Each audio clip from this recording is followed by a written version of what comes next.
Semester core 2 रे unity 3 रे अच्छी नाटकर संज्ञा स्वरूप प्रकार भेद।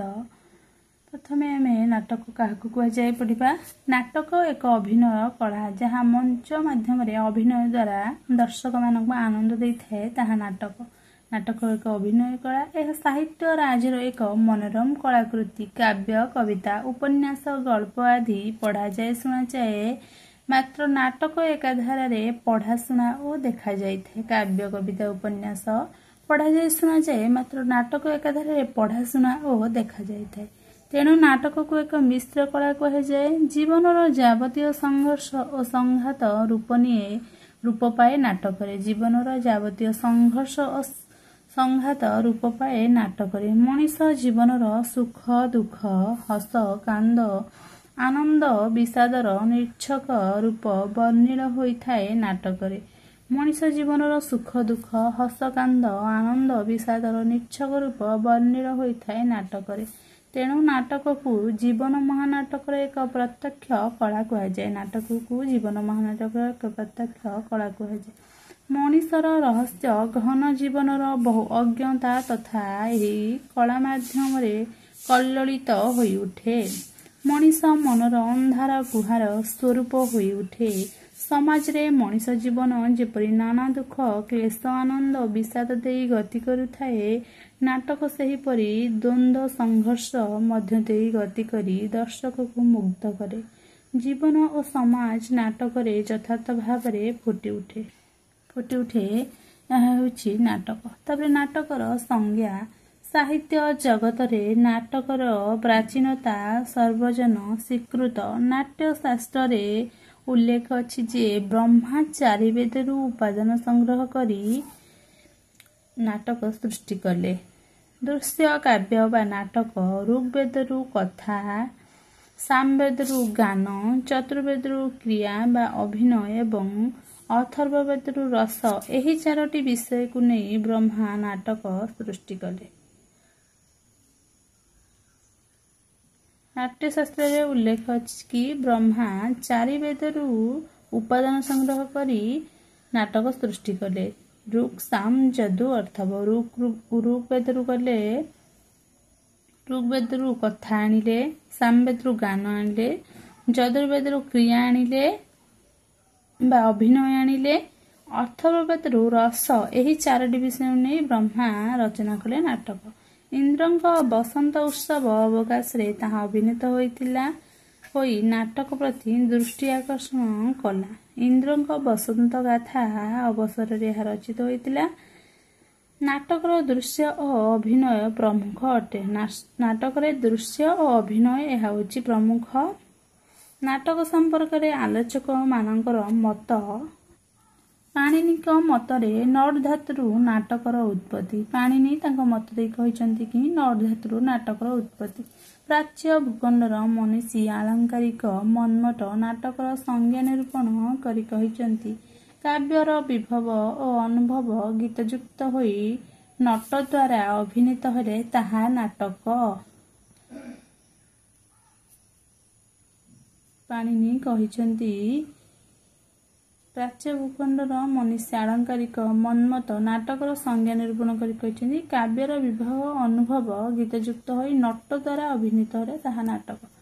आचार्य सागरानंदଙ୍କ मतरे लोकଙ୍କ सुख दुख अवस्थारू समुद्भूत सत्य सत्यर अभिनय होछि नाटक। तापरे कालिदासଙ୍କ मतरे शिक्षित लोकଙ୍କ संतोष विधान जो अभिनय द्वारा संभव हुए ताहा ही नाटक बोली कहिसंती। तापरे अरिस्टोटलଙ୍କ मतरे से नाटक को एक बृहत्तर उच्चतर काल्पनिक प्रकाश बोली कहिसंती। तापरे नाटकर संज्ञा निरूपण करने जाई एलिजाबेथ कहिसंती नाटक हेउछि जीवनर अभिनयात्मक सृष्टि और उपस्थापन। यह तिला संज्ञा आलोचकों मत नाटक क्या कहुए। नाटकर स्वरूप।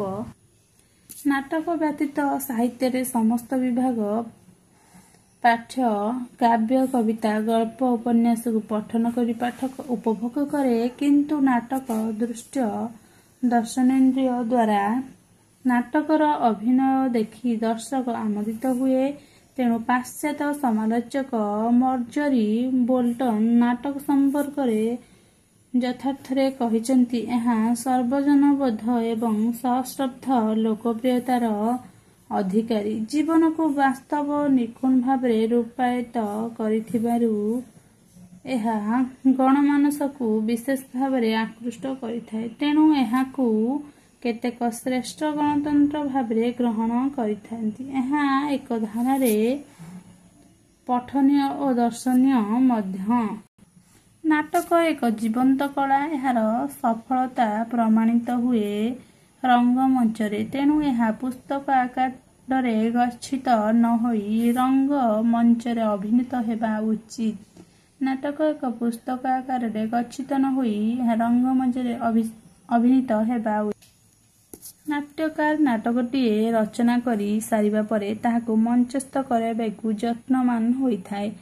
ଏଇଥିପାଇଁ ନାଟକର ଯେପରି ଭୂମିକା ରହିଛି, ଅଭିନେତାର ମଧ୍ୟ ସେହିପରି ଭୂମିକା ରହିଛି।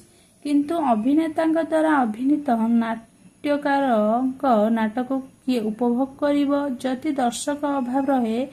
ତେଣୁ ନାଟକର ଅଭିନେତା ଓ ଦର୍ଶକଙ୍କ ମିଳିତ ସାହାଯ୍ୟରେ ନାଟକର ଯଥାର୍ଥ କଳାତ୍ମକ ରୂପ ଫୁଟି ଉଠେ।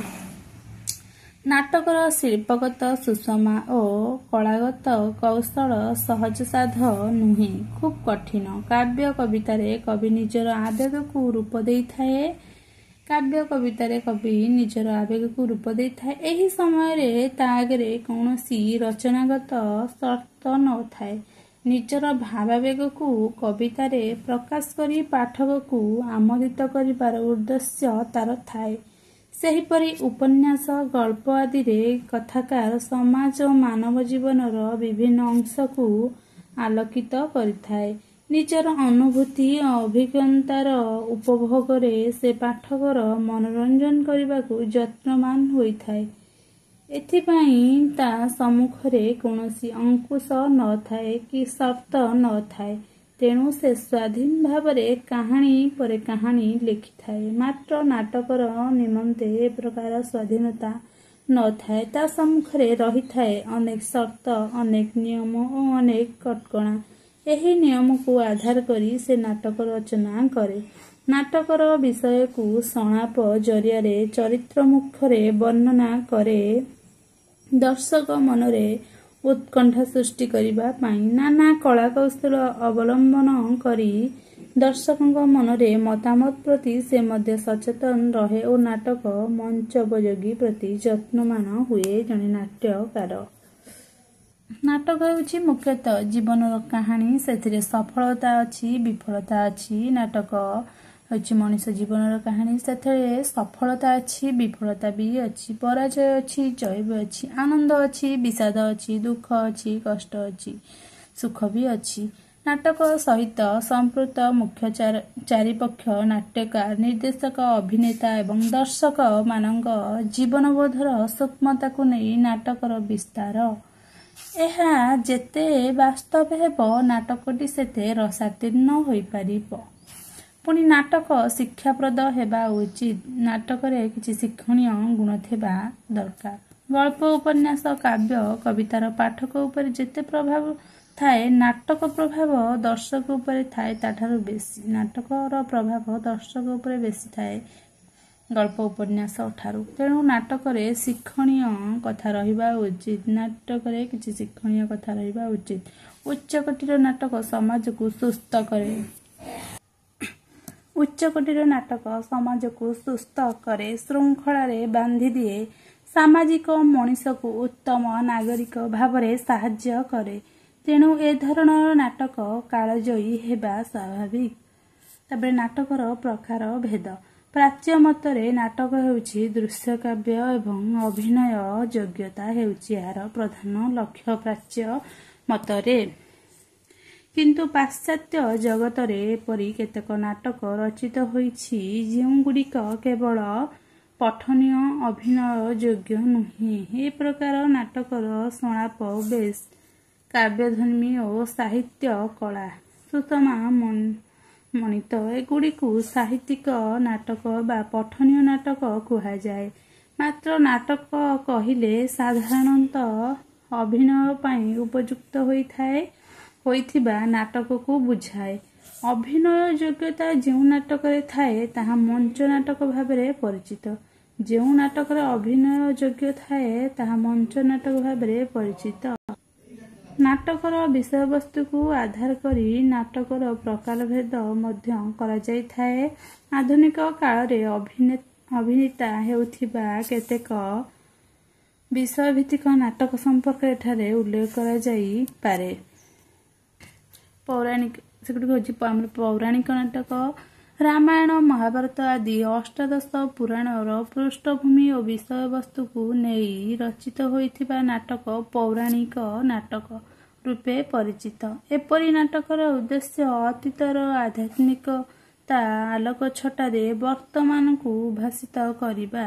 ଧର୍ମ ଭାବରେ ଜାଗରଣ ସହିତ ନୈତିକତା, ଆଦର୍ଶ, କର୍ତ୍ତବ୍ୟନିଷ୍ଠା ଇତ୍ୟାଦି ସୃଷ୍ଟି କରିବା ମଧ୍ୟ ଏ ଧରଣ ନାଟକର ଲକ୍ଷ୍ୟ।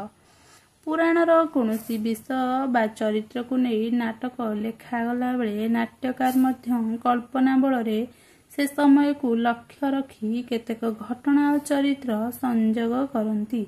ରାମସଙ୍ଗ ରାୟଙ୍କ କଂସବଧ, କାମପାଳ ମିଶ୍ରଙ୍କ ସୀତା ବିବାହ, କାଳୀଚରଣ ପଟ୍ଟନାୟକଙ୍କ ଭୀଷ୍ମ, ଚକ୍ରୀ, ଅଦ୍ୱୈତ ବଲ୍ଲଭ ମହାନ୍ତିଙ୍କର ନରଦେବତା, ରଘୁନାଥ ପଣ୍ଡାଙ୍କର ରାମରାଜ୍ୟ ପ୍ରଭୃତି ପୌରାଣିକ ନାଟକ ରୂପେ ପରିଚିତ। ଏହା ଥିଲା ପୌରାଣିକ ନାଟକ। ପୌରାଣିକ ନାଟକ ଲେଖିଲା ବେଳେ ପୌରାଣିକ ନାଟକ କେଉଁମାନେ ଲେଖିଛନ୍ତି ତାକୁ ମେନସନ୍ କରିବ, ଯେମିତି ହେଉଛି ତାପରେ ଐତିହାସିକ ନାଟକ। ଇତିହାସର ଚରିତ୍ର ଘଟଣାକୁ ନେଇ ନାଟକ ରଚିତ ହେଲେ ତାହାକୁ ଐତିହାସିକ ନାଟକ କୁହାଯାଏ। ଏ ପ୍ରକାର ନାଟକରେ ଅତୀତର ଗୌରବମୟ ଗାଥା ଏବଂ ଚରିତ୍ରକୁ ନାଟ୍ୟକାର ଦର୍ଶକଙ୍କ ସମ୍ମୁଖରେ ଉପସ୍ଥାପନ କରେ। ଏହା ପଛରେ ନାଟ୍ୟକାରଙ୍କର ଉଦ୍ଦେଶ୍ୟ ଥାଏ ଦେଶବାସୀଙ୍କୁ ଜାତୀୟତା ଭାବନାରେ ଉଦ୍ବୁଦ୍ଧ କରିବା। ତେବେ ଐତିହାସିକ ନାଟକ ଇତିହାସ ନୁହେଁ।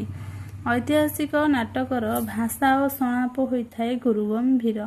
ରାମସଙ୍ଗ ରାୟଙ୍କ କାଞ୍ଚି କାବେରୀ, ଅଶ୍ୱିନୀ କୁମାରଙ୍କର କୋଣାର୍କ, ଗୋବିନ୍ଦ ବିଦ୍ୟାଧରଙ୍କ କଳାପାହାଡ଼, ଗୋଦାବରୀଶ ମିଶ୍ରଙ୍କର ପୁରୁଷୋତ୍ତମ ଦେବ, ମୁକୁନ୍ଦ ଦେବ, କାଳୀଚରଣ ପଟ୍ଟନାୟକଙ୍କର ଅଭିଯାନ, ଭିକାରୀଚରଣ ପଟ୍ଟନାୟକଙ୍କର ପୂର୍ଣ୍ଣଚନ୍ଦ୍ର, କାନୁନଗୋଙ୍କ ମୟୂର ସିଂହାସନ ଇତ୍ୟାଦି ନାଟକଗୁଡ଼ିକ ଐତିହାସିକ ନାଟକ ପର୍ଯ୍ୟାୟର। ସାମାଜିକ ନାଟକ। ସମାଜ ଜୀବନକୁ ଆଧାର କରି ରଚିତ ନାଟକ ସାମାଜିକ ନାଟକ ଭାବରେ ରଚିତ।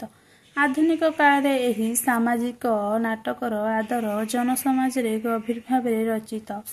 ସାଧାରଣ ମଣିଷର ଜୀବନଚର୍ଯ୍ୟା, ପାରିବାରିକ ଜୀବନ, ଶୋଷକ ଓ ଶୋଷିତରେ ସମ୍ପର୍କ, ନାନା ଅନ୍ଧବିଶ୍ୱାସ ଓ କୁସଂସ୍କାର, କୃଷି ଓ କୃଷକର ସମସ୍ୟା ଇତ୍ୟାଦି ନାନା ବିଷୟ ସାମାଜିକ ନାଟକରେ ପ୍ରକାଶ ପାଇ ସୃଷ୍ଟି କରେ। ସାମାଜିକ ଚେତନା ଏଗୁଡ଼ିକ ମଧ୍ୟରେ କାଳୀଚରଣ ପଟ୍ଟନାୟକ ଭାତ, ରକ୍ତମାଟି, ଚୁମ୍ବନ, ରାମଚନ୍ଦ୍ର ମିଶ୍ରଙ୍କର ଭରସା, ନଷ୍ଟ ଉର୍ବଶୀ, ଭଞ୍ଜକିଶୋର ପଟ୍ଟନାୟକଙ୍କର ମାଣିକଯୋଡ଼ି, ମନୋରଞ୍ଜନ ଦାସଙ୍କ ଆଗାମୀ ଇତ୍ୟାଦି ସାମାଜିକ ନାଟକର ଅନ୍ତର୍ଭୁକ୍ତ। ରାଜନୈତିକ ନାଟକ। ରାଜନୈତିକ ଚେତନା ଓ ପ୍ରାଣସ୍ପନ୍ଦନ ଯେଉଁ ନାଟକରେ ପ୍ରକାଶିତ ହୋଇଥାଏ, ସମକାଳୀନ ରାଜନୀତିକ ପରିବେଶ ଯେଉଁଥିରେ କଳାତ୍ମକ ଭାବରେ ରୂପ ନିଏ ତାହାକୁ ରାଜନୀତିକ ନାଟକ କୁହାଯାଏ।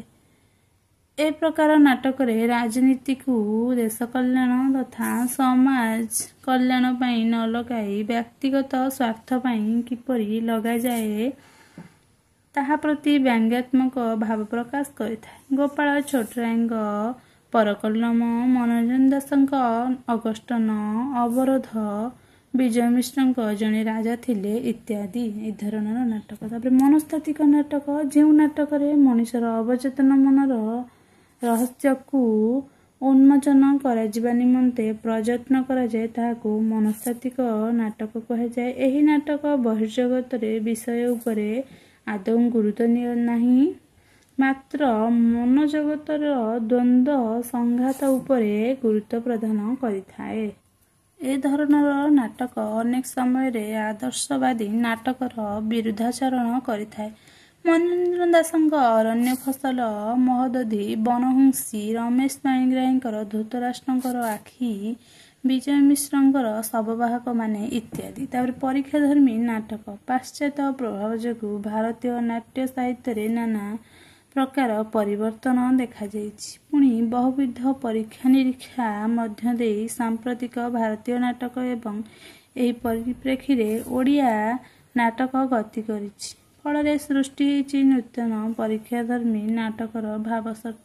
ଓଡ଼ିଆ ସାହିତ୍ୟରେ ଏହି ଧରଣର ଯେଉଁ କେତେକ ନାଟକ ସୃଷ୍ଟି ହୋଇଛି ସେଗୁଡ଼ିକ ମଧ୍ୟରେ ମନୋରଞ୍ଜନ ଦାସଙ୍କ କ୍ଳାନ୍ତ ପ୍ରଜାପତି, ରମେଶ ପାଣିଗ୍ରାହୀଙ୍କ ମୁଁ ଆମ୍ଭେମାନେ, କାର୍ତ୍ତିକ ଚନ୍ଦ୍ର ରଥଙ୍କ ପାଦତଳର ଆକାଶ ଇତ୍ୟାଦି। ଏହା ଥିଲା ନାଟକର ସଂଜ୍ଞା ସ୍ୱରୂପ ପ୍ରକାରଭେଦ। ନାଟକର ପ୍ରକାରଭେଦରେ ଯେମିତି ହଉ ପଏଣ୍ଟ ଦେବାକୁ ପଡ଼ିବ। ନାଟକ ରାଜନୈତିକ ନାଟକ, ସାମାଜିକ ନାଟକ, ଐତିହାସିକ ନାଟକ, ମନସ୍ତାତ୍ତ୍ୱିକ ନାଟକ, ପରୀକ୍ଷାଧର୍ମୀ ନାଟକ, କିନ୍ତୁ ତାକୁ ଦର୍ଶାଇବାକୁ ପଡ଼ିବ ଯେ ସାମାଜିକ ନାଟକ।